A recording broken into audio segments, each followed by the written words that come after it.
Meskipun otak dan pikiran kita sudah dibuat positif, tapi terjadi hal-hal yang negatif. Apakah ini cobaan, Bu Isa? Baik, yang penting kita ikhtiar senantiasa ya membuat hal pikiran dan perasaan positif. Ya. Ada istilah gini, nggak ada rumah yang rapih, yang ada selalu dirapihin. Nggak ada pikiran yang selalu positif, yang ada selalu upayakan positif. Nah, waktu selalu mengupayakan itulah yang Allah kasih pahala. Gitu. Adapun tetap datang ya peristiwa-peristiwa negatif, itu betul tadi, itu ujian. Itu ujian, itu dicoba. Benar nggak sih? Benar nggak sih kita kalau ada cobaan atau ujian apapun yang belum sanggup kita pikirkan. Jadi bisa aja itu karena belum sanggup aja, ilmu kita belum sampai di situ untuk memecahkan ya persoalan itu gitu. Atau sudah pernah belajar tapi mau diuji gitu kan, sama kayak kita kuliah bukan? Sama kayak kita di sekolahan ya. Tapi ingat, Allah Maha Guru. Guru biasa saja, dosen biasa saja, yaitu manusia, mempersiapkan murid atau mahasiswanya sebelum ujian. Allah Ta'ala Maha Guru, ya, pasti sudah siapkan kita. Hanya pikiran kita terblokir sementara saat kita dihadapkan sebuah soal-soal atau persoalan, dia hang, otak kita hang, padahal sudah ada ilmunya, karena otak emosi. Jadi kita terblokir sementara. Nah, cara untuk tidak terblokir ya seperti misalnya para pelajar atau mahasiswa yang lagi bikin menjawab ujian lah, diketik apa segala macam, suka hang kan, padahal udah belajar kemarin tuh. Ada ilmunya di sini cuman hang.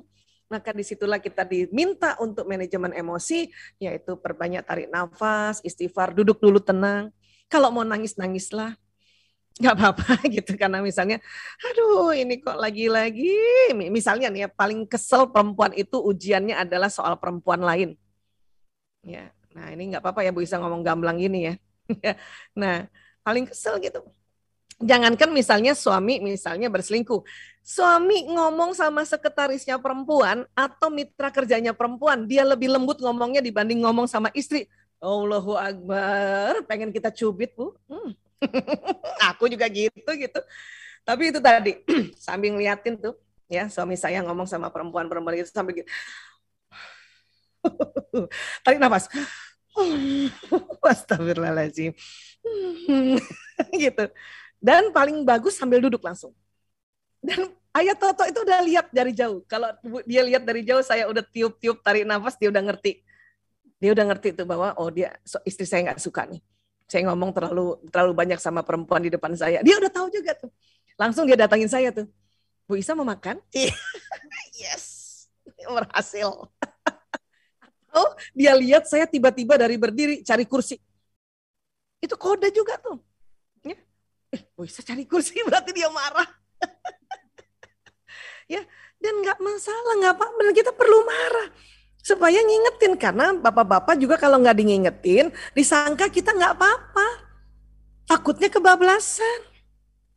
Ya, jadi penting kok itu. Hal-hal untuk kita mengingatkan. Yang penting tidak kita labrak di depan orang. Itu yang laki-laki harapkan. Karena laki-laki nggak suka dilabrak depan orang. Makanya kasih kode. Tarik nafas lah. Saya sengaja tuh kayak gitu. Cari kursi, tiba-tiba cari dorong kursi di depan suami, saya langsung duduk gini.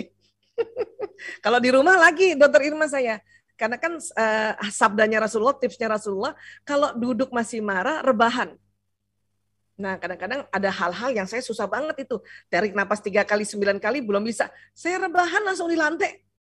Itu suami langsung ngerti tuh, marah nih bini gue. Itu penting kok. Itu juga yang nanti akan menambah keharmonisan gitu. Ya. Jadi sekali lagi, nah inilah memang dinamisasi dalam rumah tangga, ya. Iya. Marahnya Bu Isa kok masih cantik ya. Kayaknya kita kalau marah nggak bisa secantik itu, Bu. Nah, sebetulnya sebetulnya kalau mau tahu, hadirkan Priyanto Sismadi. Dia yang sering lihat juga saya manyun. Apalagi dokter Irma, dia tahu, suami saya tahu persis kalau saya manyun itu kenapa? Pasti lagi mens atau mau menstruasi. Oh, suami saya tahu tuh. dia tahu tuh, karena dia sering lihat saya senyumnya full, tiba-tiba saya begini muka saya.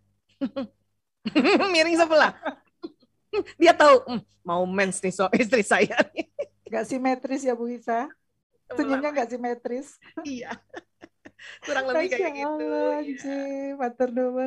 Assalamualaikum warahmatullahi wabarakatuh. Waalaikumsalam warahmatullahi wabarakatuh.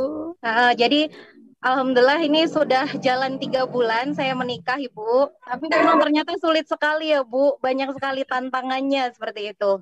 Pertanyaan saya ini Ibu, kan sekarang era gadget ya Bu ya. Dan nah itu yang ingin saya tanyakan, sewajarnya itu bagi laki-laki itu untuk bermain gadget itu gimana Bu? Karena kan Bu Isa bilang bahwa laki-laki itu suka benda dan suka menggerakkan benda gitu ya. Wajarnya itu gimana? Karena kadang mau nggak mau ada perasaan jengkel juga Bu ketika lihat suami yang dipegang gadget terus gitu. Terima kasih banyak Ibu. Jazakillah khairan. Soal gadget ya, udah betul tuh. Wah bener-bener nih Mbak Murni hafal nih modul saya. Laki-laki senang benda, laki-laki senang menggerakkan benda, dan itu tadi. Ya, kenapa senang benda? Karena otak kanannya laki-laki, nah itu kan sampai lupa tuh kanan kiri tuh saya. Nih kanannya laki-laki lebih dominan dari ya kanannya perempuan. Itu satu, kenapa laki-laki senang benda. Ya, sama itu tadi, matanya kan lurus, ya. Pas kalau dia lurus, pendengaran menurun, ya gitu ya. Kemudian juga dia memang yang program di sini nih otak kanan itu ada namanya sport and games. Jadi laki-laki itu senang olahraga dan bermain memang. Jadi buat laki-laki waktu bermain itu adalah dia belajar mengatur strategi. Nah, karena sekarang eranya gawai atau gadget atau era digital, maka permainannya permainan gawai atau digital. Zaman dulu bapak-bapak belum ada gawai digital, itu juga selalu mau keluar main. Ya. Entah main sepeda kah, entah main catur, main gaple, main kartu, main itu ya, karena dia lagi ngatur strategi. Kalau ditanya waktu yang baik gimana, nggak ada sebetulnya.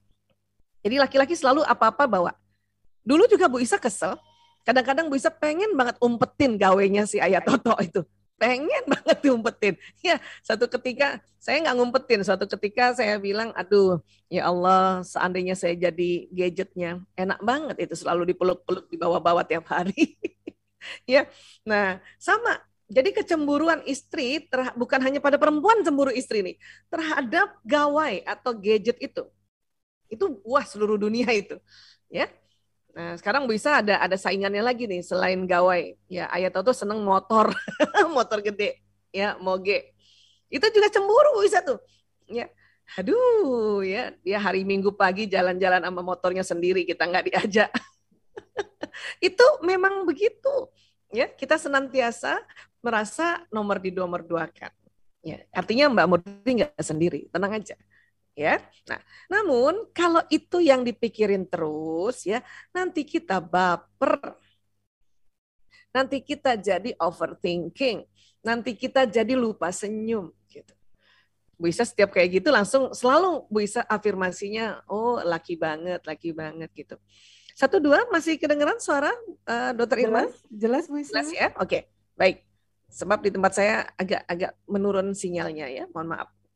Jadi ya selalulah katakan, oh iya itu kan laki-laki banget, oh iya itu otak laki-laki, oh iya itu gitu loh Bu Isa.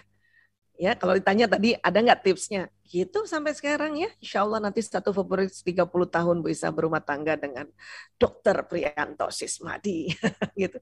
Selalu gitu, oh dia laki-laki banget, oh dia laki-laki. Dan selalu ngulang-ngulang modulnya Bu Isa. Kadang-kadang kalau Bu Isa lagi jengkel sama Ayah Toto, lagi sedih, Bu Isa buka modul Dokter Aisyah nasihati Aisyah Dahlan. Ya itu penting sekali. Bahkan anak saya pun sudah tahu tuh, kalau Dokter Aisyah buka YouTube Aisyah Dahlan itu berarti lagi kesel sama suaminya. Itu anak Bu Isa udah hafal. Karena kalau Bu Isa lagi bahagia yang Bu Isa dengar orang lain. Ya, guru-guru yang lain. Tapi kalau lagi kesel buka YouTube supaya apa? Ngingetin. Aisyah lo jangan ngomong doang dong. Gitu. Ya, itu caranya. Jadi tenang aja. Tapi kalau mau bicara hal yang serius ya itu boleh bilang sama suami. ya aku mau ngomong serius. Ya. Kalimat kata serius laki-laki langsung apa? Itu dia otomatis simpen. Tapi sekali lagi nggak bisa lama-lama laki-laki ngomong serius dengan istrinya. Paling lama 30 menit aja. Ya, kalau untuk topik yang serius. Tapi kalau pillow talk atau ngomong-ngomong sambil lalu, tetap dia pegang HP, tetap. Kayak Toto juga gitu. Bisa ngobrolin. Sambil pegang HP dia. Dengar nggak dengar itu. Tapi buat Bu Isa nggak apa-apa, kan tadi prinsip kita adalah kita ungkapkan aja apa yang kita mau cerita gitu. Nanti kalau serius ya dengerin ya, aku pengen serius ngomong. Kayak gitu. Ya, jadi tenang aja, nikmati. Dengan kita nikmati dan menikmati bahwa dia memegang benda itu adalah salah satu cara untuk membuat cerdas strategi dalam bekerja, jadi kita nggak terlalu mangkel. Oke?